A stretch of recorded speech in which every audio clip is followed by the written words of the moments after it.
Welcome back your class. This is Vijay here. और दोस्तों हम चैप्टर फर्स्ट कर रहे थे। इससे पहले हमने इस चैप्टर पे 2 वीडियोस अपलोड की हुई है।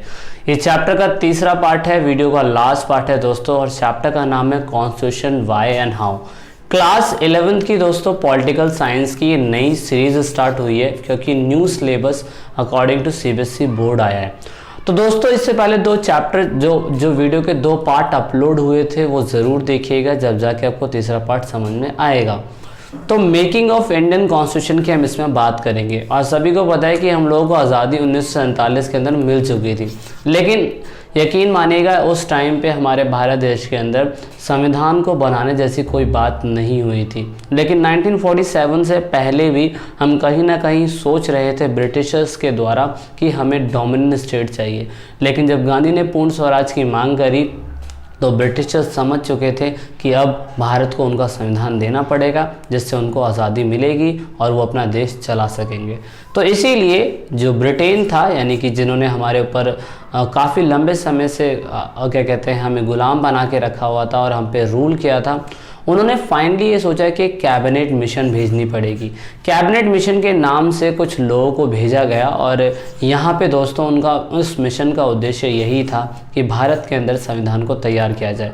तो दोस्तों उस समय जिन लोगों को भेजा गया था उस चीज़ का कमेंट ज़रूर करिएगा। बहुत इंपॉर्टेंट नेम थे ये जिनको कैबिनेट मिशन के नाम से भारत के अंदर भेजा गया था। उनका मेन मकसद यही था देश के अंदर एक विधानसभा बनाना, एक कॉन्स्टिट्यूट असेंबली बनाना। उनकी रिकमेंडेशन यही थी क्योंकि उनका ये था कि जितने भी देश को वो गुलाम बनाने के बाद वो आज़ाद करते थे उनको वो प्रॉपर बेसिस पे कॉन्स्टिट्यूशन बना के या एक रूल्स एंड रेगुलेशन के थ्रू बना के ही आज़ाद करते थे। ऐसा ही हमारे साथ भी हुआ था और कुछ स्टेट ऐसे थे जिनको बिना बाउंड्रीज़ के ही ऐसे आज़ाद कर देते थे जिनको इन लोगों ने गुलाम बनाया था, यानी कि ब्रिटिशर्स ने। लेकिन हमारे भारत देश का अगर आप नक्शा देखेंगे दोस्तों तो उस टाइम पीरियड पे भारत देश का नक्शा बहुत ज़्यादा रिफ्लेक्ट करता है और एक अलग ही नक्शा दूसरे देश के कंपैरिजन में आप देखेंगे।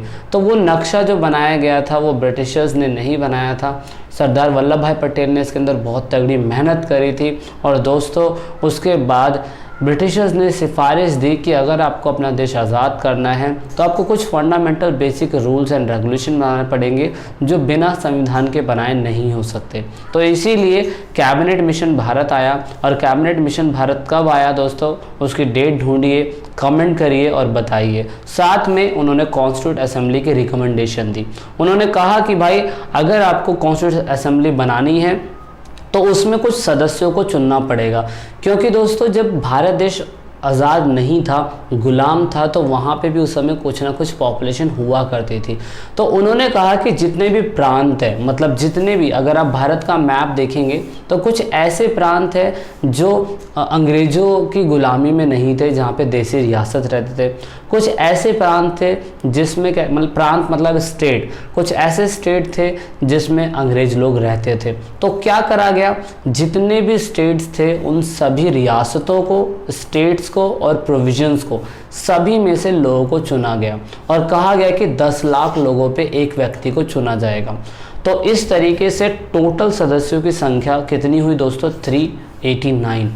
एट प्रेजेंट टाइम अगर आप लोकसभा की सीटें देखेंगे दोस्तों, लोकसभा की सीटें तो कितनी है, वो 545 सीटें हैं, है ना। तो 545 सीटें एट प्रेजेंट टाइम थी, लेकिन जब देश का संविधान बनना था तो उस समय 389 ही सीटें थी।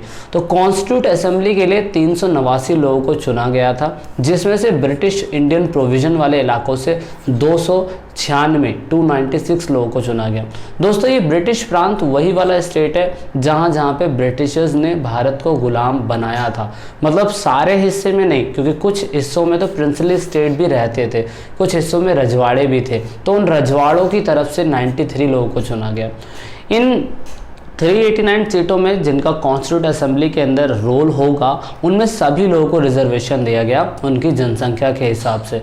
मतलब अगर हैदराबाद के अंदर जनसंख्या इतनी है तो वहाँ पे प्रिंसली स्टेट या प्रोविजंस के हिसाब से किसी, मतलब ब्रिटिश इंडियन प्रोविजन के हिसाब से किसको चुना जाएगा। एग्जाम्पल के लिए मान लीजिए उत्तर प्रदेश में एट प्रेजेंट टाइम जो MLA या MP की संख्या है वो दिल्ली के कंपैरिजन में ज़्यादा है। क्यों? क्योंकि उत्तर प्रदेश की जनसंख्या ज़्यादा है। तो ऐसे ही उस समय पॉपुलेशन के हिसाब से रिप्रेजेंटेशन होता था। तो उस समय सभी लोगों को रिजर्वेशन दिया गया, इसमें सिख, मुस्लिम और जनरल सभी लोगों को रिजर्व कॉन्स्टिट्यूंसी दी गई, जो हमारे भारत संविधान में भी डाली गई थी बाद में, है ना, पहले भी इसे अप्लाई कर दिया गया था। तो इस हिसाब से जितने भी वोटिंग सिस्टम हुए थे वो प्रोपोर्शनल रिप्रेजेंटेटिव के हिसाब से हुए थे। दोस्तों ये प्रोपोर्शनल रिप्रेजेंटेटिव क्या है, जिसे आप सिंगल ट्रांसफरेबल वोट सिस्टम बोलते हैं, ये आप आगे जाके और अच्छी तरीके से सीखेंगे। और दोस्तों उस समय पे जो हमारे 11 गवर्नर प्रोविज़न थे उसमें से 292 लोगों को चुना गया था, और चीफ कमिश्नर प्रोविज़न से 4 लोगों को, यानी कि टोटल कितने लोगों को, 296 लोगों को। 296 लोग वही है जो ब्रिटिश इंडियन प्रोविज़न वाले इलाके थे, ब्रिटिश इंडियन प्रोविज़न वाले इलाके थे, वहाँ से चुने गए थे, जिसमें से 292 11 गवर्नर प्रोविज़न से चुने गए थे और 4 लोगों को चीफ कमिश्नर प्रोविज़न। दोस्तों चीफ कमिश्नर प्रोविज़न वाले स्टेट्स कौन से थे वो आप सर्च करिए, नॉलेज ढूंढिए, नई नई चीज़ें आपको सीखने को मिलेंगी।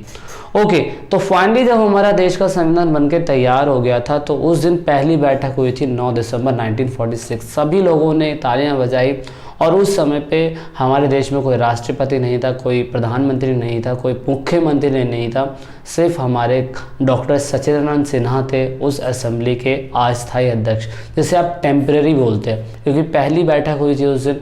और ये क्वेश्चन ज़रूर पेपर के अंदर पूछा जाता है कि 9 दिसंबर 1946 के दिन जो दोस्तों पहली संविधान सभा की बैठक हुई थी उसमें से अस्थायी अध्यक्ष कौन बनाए गए थे, तो ये बनाए गए थे, इसलिए आपको याद रखना है। बाद में दोस्तों राजेंद्र प्रसाद को चुन लिया गया था 11 दिसंबर 1946 में, जो स्थायी अध्यक्ष बने थे, और राजेंद्र प्रसाद हमारे देश के पहले राष्ट्रपति भी बाद में जाके बने थे। तो कुछ बेसिक बातें हैं जो आपको इसके अंदर सीखनी पड़ेगी। डेट आप लिख लीजिए, नोट्स आप बना लीजिए। और दोस्तों अब यहाँ पे फाइनली 13 दिसंबर 1946 के दिन हमारे देश के संविधान से रिलेटेड बातें स्टार्ट होती है। मतलब दोस्तों अभी देश भी आज़ाद नहीं हुआ है, लेकिन कॉन्स्टिट्यूट असेंबली बन चुकी है और संविधान को बनाने के लिए एक रूपरेखा तैयार हो गई थी। कौन सी रूपरेखा? उद्देश्य संकल्प। उद्देश्य संकल्प को हम बोलते हैं प्रियम्बल। प्रियम्बल में बहुत छोटी छोटी बातें बोली गई थी। बोला गया था कि पूरा भारत हमारा होगा, जो भारत के साथ आना चाहता है वो आ जाएगा, लोकतंत्र सभी को मिलेगा, सभी की भलाई के बारे में सोचा जाएगा, समानता और सुंदरता सभी को मिलेगी। ये बेसिक जो था दोस्तों वो उद्देश्य संकल्प के अंदर बताया गया था। ये इसी को देखकर ही हमारे भारत देश का संविधान बनाया गया था। और पंडित जवाहरलाल नेहरू जी ने दोस्तों 13 दिसंबर 1946 के दिन हमारे ऑब्जेक्टिव रेजोल्यूशन को पास किया था। कहाँ पे? मतलब पेश किया था कहाँ पे? कॉन्स्टिट्यूट असेंबली में।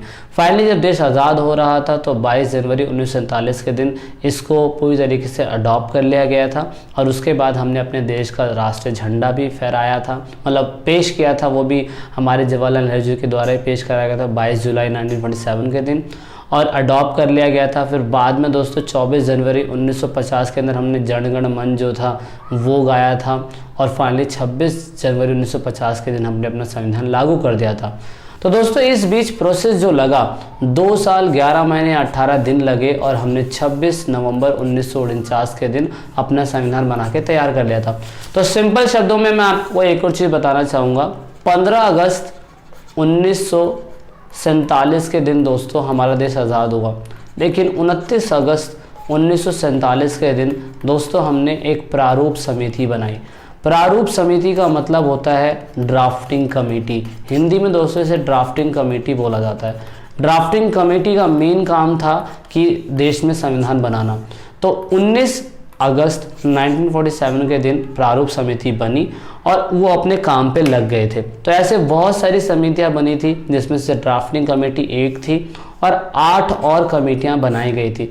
ये कमेटियां इसलिए बनाई गई थी कि कॉन्स्टिट्यूट असेंबली के अलावा दूसरे और भी काम सौंपे जाएंगे दूसरी कमेटियों को। जैसे एक का काम होगा इलेक्शन करवाना, तो वो इलेक्शन कमीशन बन गया। एक का काम होगा राज्यों का निर्माण करना, तो री स्टेट ऑर्गेनाइजेशन बन गया वो। एक का काम होगा देश के अंदर कॉन्स्टिट्यूशन बनाना, तो ड्राफ्टिंग कमेटी बन गया, है ना। तो ऐसे अलग अलग कमेटियां बनती रही। तो दोस्तों सबसे इंपॉर्टेंट कमेटी थी ड्राफ्टिंग कमेटी, मैंने बता दिया, जिसके हेड कौन थे? हमारे doctor B.R. Ambedkar, the maker of Indian constitution. The maker of Indian constitution. Indian constitution को उन्हें वास्तुकार बोला जाता है, क्योंकि उन्होंने ही देश का संविधान बनाया। और देश के संविधान बनाने के लिए मसौदा समिति सबसे इम्पॉर्टेंट थी, जिसे ड्राफ्टिंग कमेटी या प्रारूप समिति बोला जाता है। ये मैंने आपको बता दिया कि 29 अगस्त 1947 के दिन दोस्तों ये ड्राफ्टिंग कमेटी को इस्टेब्लिश करा गया और इसी कमेटी ने 2 साल 11 महीने 18 दिन लिए कॉन्स्टिट्यूशन को बनाने के लिए, जिसमें से बहुत सारी बैठक भी हुई थी, बहुत सारे पैसा भी खर्च हुआ था और 26 नवंबर 1949 के दिन हमने अपना संविधान कंप्लीट कर लिया था। इस बीच हमने अपना संविधान, अपना देश भी आज़ाद करा था, है ना। तो ये सारी चीज़ें थी। तो दोस्तों ये मेजर कमेटियां हैं, आपकी किताबों के अंदर नहीं दी गई है, मैंने विकिपीडिया से ढूंढ के निकाली है। आप स्क्रीनशॉट ले सकते हैं, आप इसको रुक के लिख सकते हैं। इनकी कमेटियों के काम क्या क्या हैं वो आप विकिपीडिया पे भी सर्च कर सकते हैं। अब सबसे इम्पोर्टेंट बात जो है, क्योंकि हमारा देश जल्दीबाजी में बनाया गया था, हमारे देश का संविधान जल्दीबाजी में बनाया गया था, इसकी वजह से हमारे देश में बहुत सारी चीज़ों को हमें जल्दीबाजी में दूसरे देशों से उधार लेना पड़ा।